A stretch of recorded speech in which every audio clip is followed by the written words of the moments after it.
So a very recent trend that's worrying in terms of cyber attacks is usage of the user account, so the individual, the persona.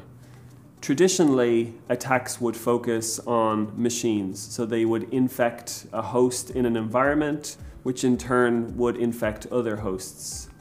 Increasingly, attackers are using individuals and identities to conduct their attack.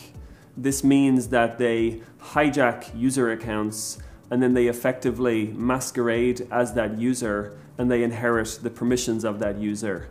If they manage to compromise an administrator account, for example, they may immediately have access to the company database, their confidential files, all of which they can take and covertly siphon out of the environment.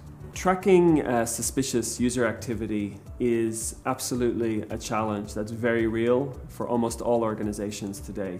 Why is that? Well, firstly, typically as users log in to systems within an environment, you can only get visibility on that activity if you have agents deployed on those systems. Increasingly, organizations have very dynamic and fluid environments.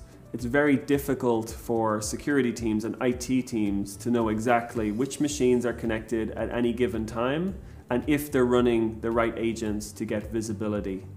Because of this, security teams lack a very comprehensive view of user activity that they can trust.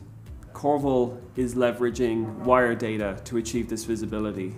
That means that as a user is moving within an environment, they may be authenticating to a Windows machine, to a Linux machine. They may be downloading files from an NFS share like NetApp or a Windows-based share like SMB.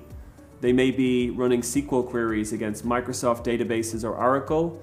For Corvil and the nature of how Corvil works, it doesn't matter. It's all presented and it's all analyzed in a single, holistic and unified way.